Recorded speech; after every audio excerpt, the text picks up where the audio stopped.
YouTube, how we doing? PPS back. It is YouTube play of the day time. We're coming at you guys. It is Dinger Tuesday. 2 home run picks, 2 straight bets for today. Absolutely loving the slate. Obviously, Tuesday slates are phenomenal. Tuesday, Wednesdays are probably the best days of the week. Obviously, Friday being the weekend, and you get a huge slate as well. But we're loaded all at the same time. So it's like you're looking one screen here, going one screen there. It's everywhere. You got to be locked in. And I'm really excited to talk about this slate with you guys today.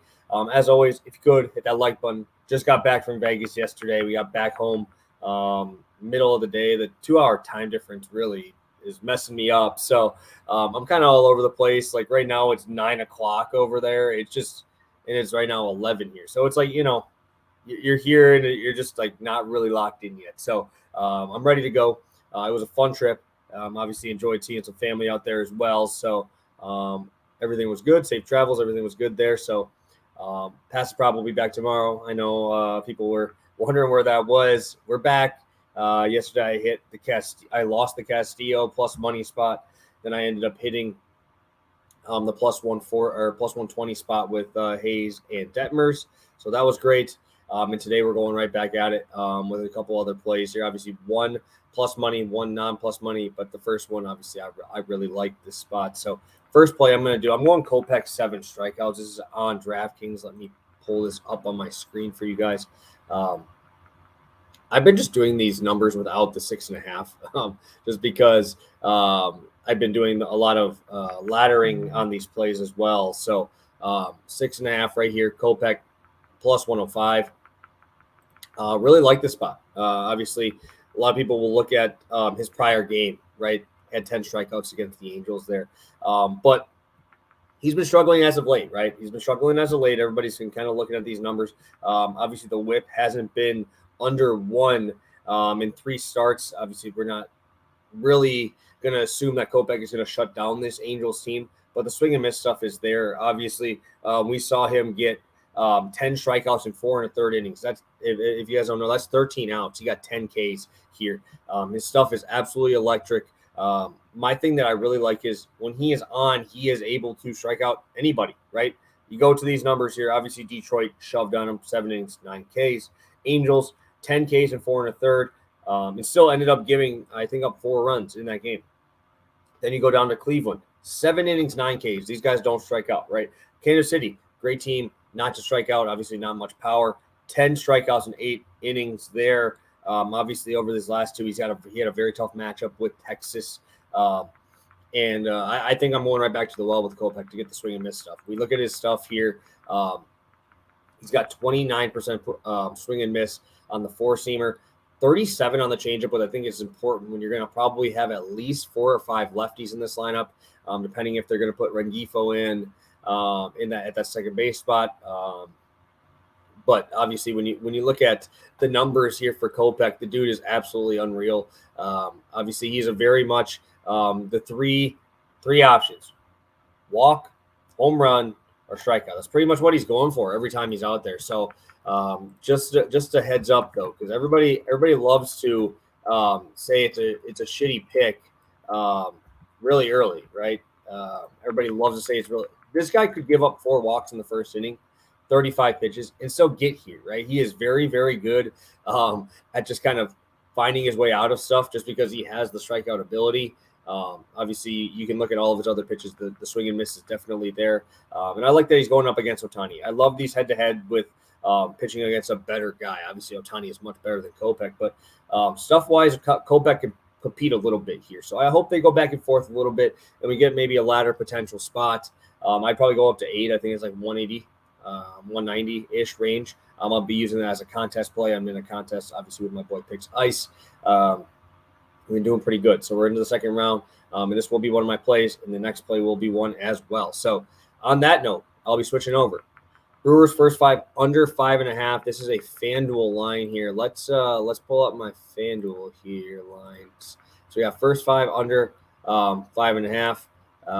Obviously, I'm on the Texas because I'll be talking about some home run picks there in a second. But Brewers first 5 under, right? Obviously, Julio Teheran, the news of the town, baby. He's been phenomenal since he's been back 1.53 ERA, expected ERA around 3.2. So even if he had his normal luck here, he's still very, very good, right? I mean, last year it's a little different when you have a 1.8 and then a 15 expected ERA, but the WOBA is there. The expected WOBA is only 286, which is phenomenal. You look at the other stuff there, just the regular WOBA is 252, which is top 10% in the MLB, right? This is pretty damn good. His barrel percentage is only at 6.1. That is unbelievable here. And I think that this is a game where both sides are going to score by home runs. Really, that's what they're trying to do, right? The Mets score by home runs, and the Brewers are going to score by home runs as well. You go over to the Peterson side. We'll talk about Teheran a little bit more here, but everything that this is saying to me is we're going to see Peterson kind of do a little better, right? If you go the first 5 and the Mets are favored, why are they favored? I don't know. But I think they're going to expect a Peterson outing, right? Peterson has a 5.15 expected ERA, 8.08 regular. So when you look at that, that's obviously expecting regression in his favor. I can tell you the Brewers suck against lefties, so I'm blue in the face. They didn't face a good lefty out in Cleveland at all, right? I would have liked to see them. I think Logan Allen or I think Williams that just came up now. Williams missed his start or missed the spot against the Brewers there. Would have liked to see them against a better lefty there. But I think they just saw Savali, Bieber, and stuff like that against right-handed pitching, which they do very well, right? I know there's a lot of people here who like trends, right? Let's go at trends here. First 5 unders. The Brewers on the road this season. They are hitting at a 48% clip. And they're 6-4 to the under in their last 10. If we want to go over to the Mets at home this year, they are 17, 11, and 5 to the over there. So I am really excited to just, if you want to just look at trends, obviously that's great. But I'm not a huge trends guy, but I was curious how that would go because both these teams have really struggled offensively. Teheran has actually just been missing barrels everywhere, right? He's just been throwing 3 different types of fastballs, right? That's getting him almost to 75% of his pitches, sinker, cutter, and his 4-seam all around the same velo, and people still can't hit it. I wish I could tell you that I thought this would continue, but I don't think it will. But the underlying numbers are not that bad, right? An expected batting average of 253 against the sinker, 219 against the cutter, 237 against the 4-seam fastball, right? These are not good numbers. The underlying numbers are not there to expect this. The only thing I can say is the expected slugging on the 4-seam is pretty high, but he's only using that 12% of the time, right? The sinker cutter is just getting guys to smash that ball into the ground and really just not hit it hard, right? You go back these last couple of years, 13% barrel rate 2020. 2021, 21%. Now he's at 6% barrel rate, guys. This is unbelievable. It's a crazy turnaround. I wish I could tell you I think that it's going to continue. But until he shows me the blow-up start, it's hard not to, right? So I'm going to roll with Teheran. I'm going to roll with David Peterson to keep that ball in the ballpark. Brewers only have 20 home runs against lefties this year. Obviously, bottom 5 in expected batting average, bottom 5 in slugging percentage against lefties. It's really bad. So I think that the Brewers always are going to be live and die by the home run, and lefties, they just have not been able to hit them. So you take away Yelich, you take away Tellez, those guys are much worse against them. It's really going to come down to Contreras and Brian Anderson, in my opinion, to do their job here. So I think that they're going to rely too much on the home run ball, and their team only has 20 all year. So Brewers first 5 under. I think this number is a little bit inflated just because of how bad Peterson has been.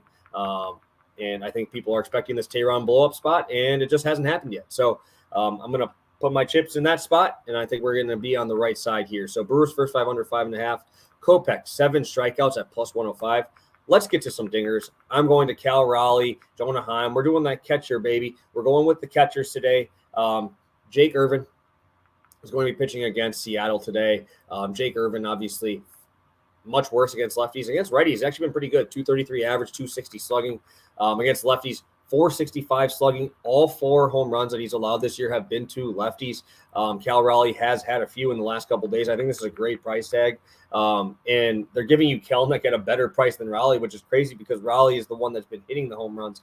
Kelenic really hasn't. And then you go to Matt Manning again. again, struggles against lefties, 857 slugging against lefties, 2 home runs in 3 innings pitched. 2 of the 5 hits against him from the left side have been homers, and that's only in 16 batters faced. So I think Heim, who's hit a couple in these last couple of days, plus 500 is a great price tag, in my opinion, to get Heim here. So obviously they're at home, and it's against a righty. This team is going to mash. Again, you don't want to be messing around with that middle of the order with Seager, Nate Lowe, all those guys. Jonah Heim kind of gets to be that lost piece there. So I think he's going to hit one for us today. I think all the lefties in the Rangers lineup are definitely live for one today in Texas. It's going to be a fun one. I think that's going to be a fireworks game. And I think even Perez kind of gives up a few here. So 4 plays, right? We're going with Kopech, 7 strikeouts. Brewers, first 5 under, 5.5, and then half a unit on both of these. 450 on Raleigh, 500 on Jonah Heim. Let's cash these tickets, guys. I'm super excited to be back. And obviously, like I said, back tomorrow with Pass the Prop. So have a good one. Good luck. And let's kill this Dinger Tuesday today, baby.